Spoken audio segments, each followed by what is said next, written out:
3 کاله ووتل مجاهد که نه مجاهد دا مجاهد ده او دا نه ده مجاهد دا موږ څه کوو طالبانو موږ مزل وکړو اول طالبانو جهاد چا ته ویل کېږي مجاهد چا ته ویل کېږي دا طالبانو څه شی دا طالبانو د موږ د احنافو مشهور کتاب د رد المحتار څه وایي طالبانو ورونه د جهاد تعریف راته وکړه مجاهد چا ته وایي مجاهد الدعات الى دین الحق د الله دین ته دعوتګران چې انسانان رابلي دې عالم ته څوک ویل کېږي دا یو وقتالو هغه چا سره قتال چې دا دعوت قبول نه کړي دا قتال والا دام څوک وعرفه ابن كمال بأنه بذل الوسع في قتال في سبيل الله مباشرة جهاد چاته وی طالبانو مخامخ د کفر سره جنگ کول دا مجاهد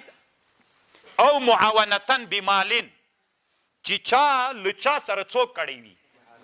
اعانت په مال باندې کړی پیسې درکولې دام څوک دا مجاهد او رأی دا معنی طالبانو مشورې درکولې داسې وکئ داسې وکئ داسې وکئ داسې وکئ عملیات داسې دام څوک ده دا مجاهد ده او تکفیر سوادهم یا د مسلمانانو ډله چې چا څوک کوله کله به چې ته شهید وې د تا جنازې ته به چې څومره انسانان راتلل چې دښمن ته وښیي چې موږ څومره ډېر یو دام څوک ول دا مجاهدین ول او طالبانو او غیر ذلك د دور المختار متن د شامی وی او غیر ذلك مداوات الجرحى وتهيئه المطاعم والمشارب اوس طالبانو 3 کاله 4 کاله پوره کیږي افغانستان کې دا مجاهد ده او دا مجاهد نه ده څوک مجاهد ده راته ووایه څوک مجاهد ده طالبانو شامی ده شامی رحمه الله وی چې چا مخامخ له کفر سر سنگر کې پروت دام څوک ده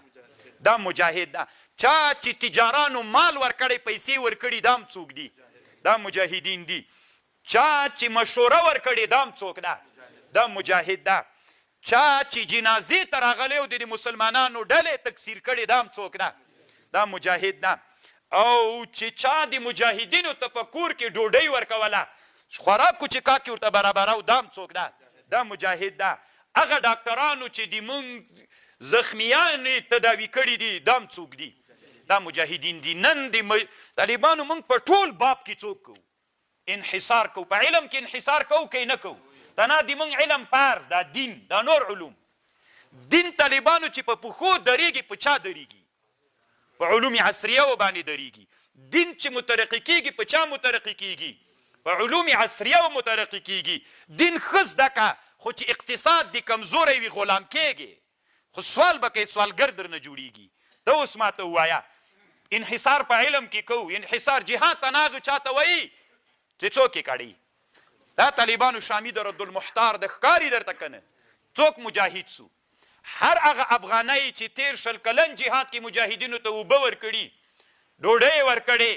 هغه ډاکټران چې مریضان یې تداوي کړي هغه انسانان چې تکفیر د سواد یې کړی جنازو ته راتلل په زرګونو انسانان به جنازو ته راغلل کافرانو به زړه کې شکر واچو مرعوب به سول چې دا خلکو ملت خو له دوی سره ولاړ ده که نه ځکه که موږ سره ولاړ وي د موږ جنازې ته ولې نه راځي چې د دې جنازې ته موږ تکثیر د سواد یې کوو که یې نه کوو مال یې کوو که نه نو دا ټول طالبانو شامي رحمه الله وایي د جهاد څوک سو داعي و دعوتګر چې جهاد تقریر کړی مجاهد مباشر مجاهد مال چې ورکړی مجاهد چې ډوډۍ ورکړی مجاهد چې اوبه ورکړي مجاهد ډاکټر چې د چا تداوي کړي صرف طالبانو روح المانی د هغه شهاب د جهاد هغه ته ځان کې ولې منحصروي چې تنازه مجاهد یم دا نور مجاهدین نه دي نو خو که دین را سره مني دین خو ټول همدغه طالبانو دی په دې باندې بحث کوي طالبانو ورونو چې دی وایي دلایل راوړي په دې باندې چې هغه مجاهد ده مال یې چې ورکړی ده ځکه د هغې دپاره دلیل من جهز غازیا فی سبیل الله فقد غزا جهاد یې کړی که نه مجاهد نو مفهوم د جهاد چې کوم تعریف کړی د نه ټول په مجاهدینو کې څوک دي نو چې دا ملت مو ټول مجاهد و که نه و طالبانو زه خپل ملت درته ښیم په رب العالمین چې د ما په ملت کې چې د ما خپل شخصي ولسوالۍ مو ده قسم په الله باندې انشاءالله په ټوله ولسوالۍ کې به داسې کور الا ډېر کم به داسې وي چې هغه به مجاهدینو ته 20 کاله مبارزه وه څه ټوکه خو نه وکړه په هر کور کې مجاهد واوسېده کور کې شپه ورکړله نو نن ته مجاهد سولې هغه مجاهدین نه سول خفه کوي نن هغه څوک چې د تا ټول عمر د تا تداوي کول هغه مجاهد نه سو ته مجاهد سولې نو خو جهاد خو دا ټول جهاد د فقه وي خپله فقه وي ما طالبانو دا تنا شامي درته راوړه که نه دا نور کتابونه مې راواخلم بیا مې څه یې کوي که مني یو کتاب باندې مني که نه خدای دې بیخي نه در باندې مني مجاهدین دي که نه دي دي طالبانو یا ایها النبی حرد المؤمنین علی القتال نو بیا تاسې کله یو ته نارې وروهئ بیستویا کې کله یو ته وایي بل نه طالبانو ښه کار نه دی دې باندې الله خفه کېږي هېڅوک طالبانو بیستویا کې یو داسې خلک چې د کفر صف والا خلک ول روا اوښتلا بېله خبره نور د افغانستان ملت څوک طالبانو یوه نوع نه یوه نوع یې څوک کړي دي یا ایها النبی حرد المؤمنین علی القتال تیز که مؤمنان په قتال باندې